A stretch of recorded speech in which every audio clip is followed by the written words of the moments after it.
Paulo, ele sempre foi um cara que ele foi pioneiro em muitas coisas. Ele foi visionário em muitas coisas. Mas quem faz isso, toma muita martelada. O começo da Performance com Saúde, ele não foi logo que eu me formei. Na realidade, eu já tinha uma ideia do que eu queria fazer. Eu estava no 3º ano de faculdade e eu fazia trabalho na fisiologia da Escola Paulista, mais precisamente na fisiologia do exercício. E aí eu pensei, poxa, isso é performance, mas se não houver saúde, as coisas não funcionam. A saúde, ela não é uma opcional. Ah, quero ter performance. A mesma coisa que você vai pensar que você pode correr com um carro a 300 km por hora com os parafusos das rodas completamente soltos. Não vai, né? Quem já teve uma gripe, uma sinusite, uma dor de barriga que seja, sabe que não dá vontade de treinar nem dominó. E aí eu pensei, performance com saúde. Ele passou por muita dificuldade nesse período. Então ele era um cara que não dormia, mal comia, chegava em casa destruído de tudo que ele acumulava para fazer. Eu comecei no consultório de um amigo meu, o Cirus, e a gente se conheceu porque nessa época eu ainda, logo como recém-formado, além de plantão, de final de semana eu cuidava de competição esportiva.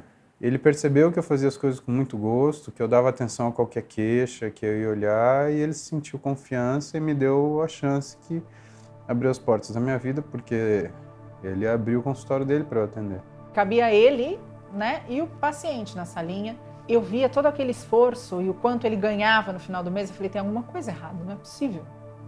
Nessa época, ele já morava com a gente, né? E foi aí que eu comecei a tomar conta do que ele não conseguia tomar conta, né? Eu via ele, às vezes, chegar desanimado e falar, Roberta, eu tenho certeza disso que eu tô falando. Eu tenho certeza que é assim. Eu estudei, eu sei o que eu tô fazendo, eu sei que é assim. E eu falava para ele, então tá bom, se você tem certeza, eu tô com você. Ninguém sabe nada sem estudar. E ninguém inventa nada do zero. Que é um dos grandes elogios que eu recebo na mídia social hoje, é falar assim, puxa, é muito legal ver como você estuda, como você continua estudando, como você continua se atualizando. Eu acho muito legal receber esse elogio, mas eu acho que para mim isso não é obrigação. É a mesma coisa que você falar, muito obrigado, carro, por me levar do ponto A para o B. Não faz sentido, você fez o óbvio. O consultório onde ele atendia não estava adaptada para os padrões de um médico. E a gente adaptou essa salinha, mas eu falava para ele, vamos comprar o nosso, vamos fazer o nosso lugar.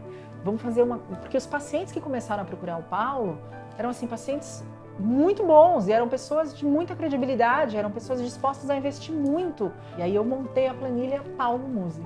Quando eu mostrei, assim, graficamente para ele, né, a projeção daquilo, e ele falou, gente, então por que a gente não está fazendo isso? Eu falei, porque eu preciso que você também acredite em você.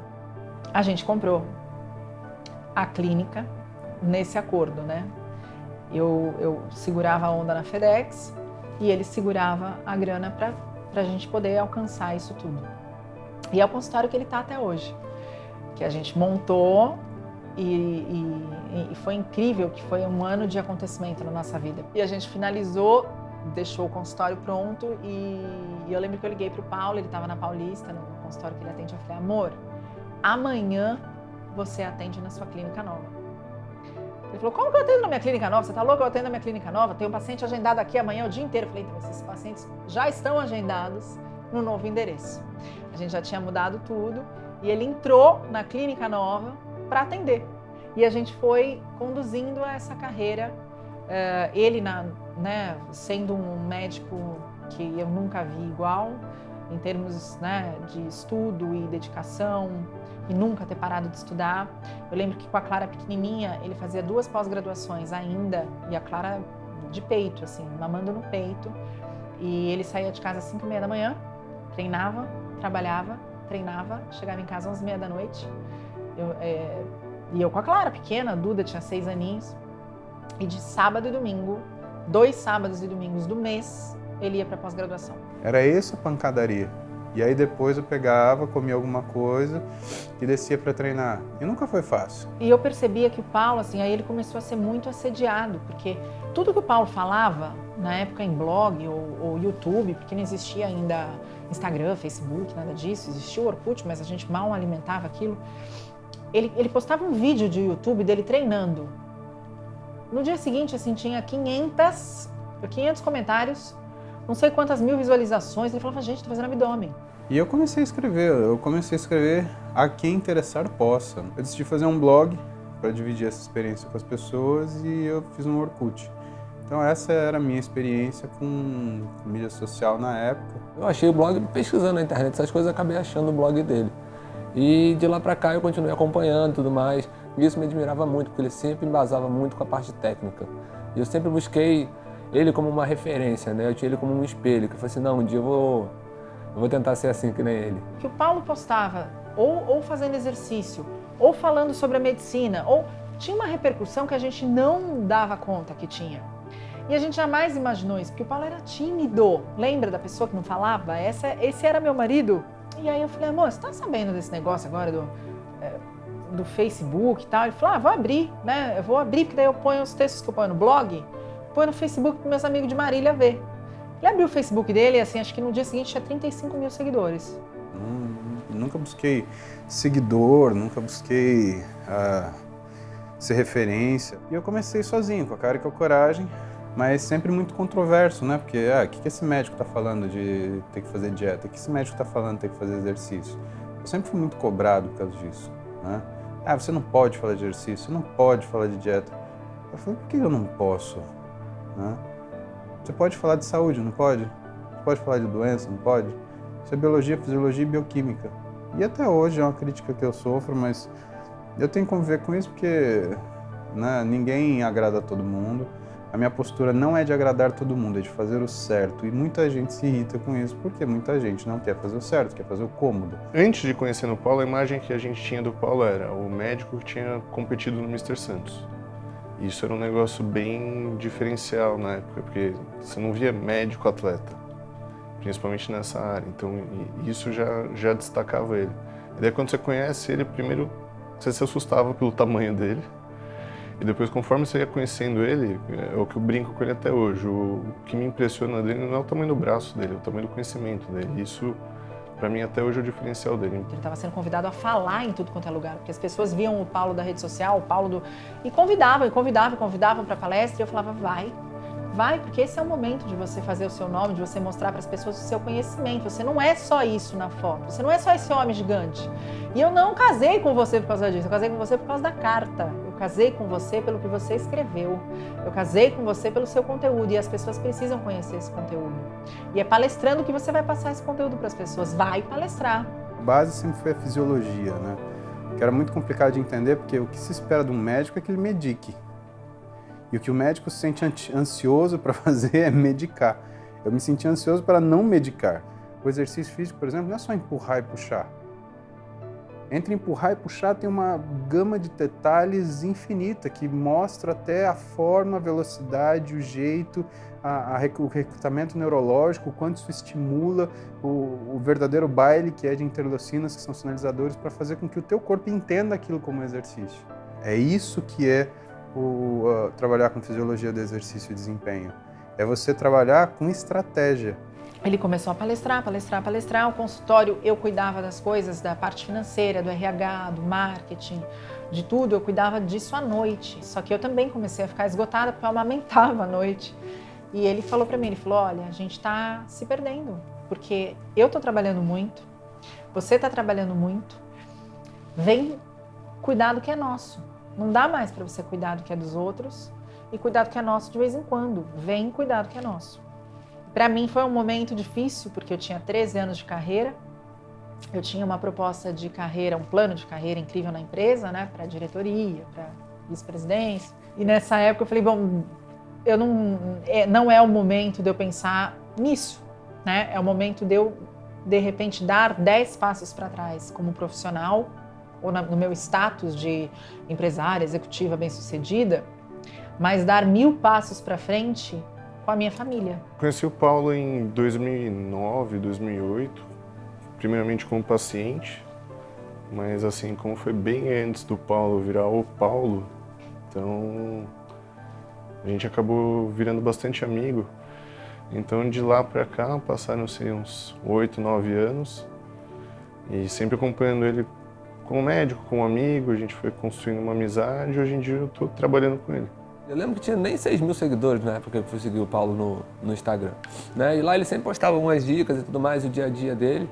E aí uma vez, aí eu já estava fazendo faculdade de medicina, já era minha segunda faculdade, eu fui botar uma pergunta lá, eu fui um comentário bobo, nada demais, só fui comentar alguma coisa lá e ele respondeu embaixo.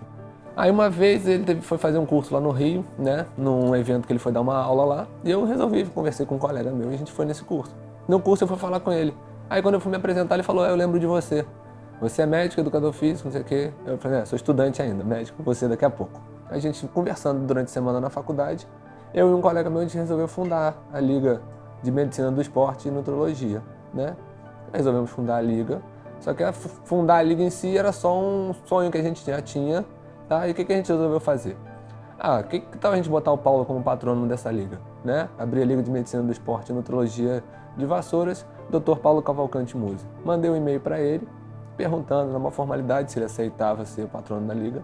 Ele mandou um e-mail respondendo, falando que estava emocionado com isso, que achava que não merecia tanto, mas aceitou. E com isso eu o convidei para poder fazer a inauguração da Liga com uma palestra lá na cidade. Então a gente começou a se aproximar, né, ter um elo um pouco mais firme, tudo, sempre conversando. E aí não sei como é que surgiu essa conversa, não sei como é que foi, a Beta veio uma ideia que o Paulo estava falando, que estava trabalhando muito, precisava de ajuda no consultório, mas ele tinha receio de colocar alguém ali. Eu recebi o convite da Beta, né, para fazer esse estágio com ela, e eu ficava me imaginando, vim numa cidade de 30 mil habitantes, pequenininha, do interior, e olha onde é que eu vim parar. E aí eu fiquei por 2 anos, todos os dias, dentro da clínica, montando a equipe de funcionários, do software médico, a gravação das ligações de pacientes, né? Porque a gente tem um sistema implementado de gravação de ligações, de monitoramento, e funcionários, e salários. Todos os salários da clínica são baseados em realmente legislação, sindicatos. Existe toda a parte de certificação da Anvisa. Eu chamei o CRM para que o CRM fosse na minha clínica e que visse o que está sendo feito de certo, de errado, porque a gente queria caminhar certo. Mandei e-mails para as pessoas responsáveis por controlar isso, porque eu queria fazer tudo certo. E o Paulo foi um menino que foi invadido pela medicina, pelos pacientes, era assim que eu enxergava, e que foi levando como ele conseguia, sendo médico. Então ele focava ali na parte médica e ia. Todo o restante que rodava em torno dessa coisa, desse glamour, é a palestra, é o pôster dele, é o que as pessoas replicam na internet, ele não olhava, ele não tinha como olhar. Então assim, ele era chamado para ir na televisão e de repente eu comecei a ir junto, porque eu falei, peraí, você não vai pôr uma foto dele, né, tipo, num campeonato de bodybuilding para chamar o cara e falar, Dr. Paulo Musi. Falei, uma coisa não tem nada a ver com a outra. Então, eu ficava atrás da ilha de edição, falava, essa foto não, essa foto sim, isso ele pode, isso ele não pode. E eu não deixava que as pessoas mais invadissem essa linha, né, do que é simplesmente usar a imagem do Paulo, que dá sempre uma repercussão, sem cuidar do médico e da carreira que ele se dedicou tanto e estudou tanto para ter. Profissionalmente cômodo é uma coisa que as pessoas acham muito interessante porque elas diminuem a necessidade que elas têm de se aplicar para fazer aquilo que tem que ser feito. Eu achava que ia ser médico de um time, eu achava que eu ia trabalhar num clube, mas aí eu percebi que aquilo que eu queria não dava para fazer a granel. Ele tinha que ser individual, eu tinha que ter tempo de olhar pessoa por pessoa, eu tinha que ter a confiança e a valorização dela. E eu comecei a olhar para as pessoas que eram, entre aspas, comuns, as pessoas que tinham, na realidade, um comportamento de usar o esporte em prol daquilo que eles chamavam de qualidade de vida. Então, me superei, nossa, estou muito feliz. Então, não interessa se eu ganhei 10 quilos, se eu baixei 10% no meu percentual de gordura, quer dizer que eu me superei, primeiro, na minha capacidade de realizar uma coisa que eu achei que eu nunca faria, segundo, de perceber o efeito disso depois de algum tempo. Bom, o dia a dia no consultório cada consulta uma aula, né? Cada consulta que eu estou do lado do Paulo ali, eu estou aprendendo um pouquinho, precisando aprender mais, e você vê que sempre tem alguma coisa a acrescentar.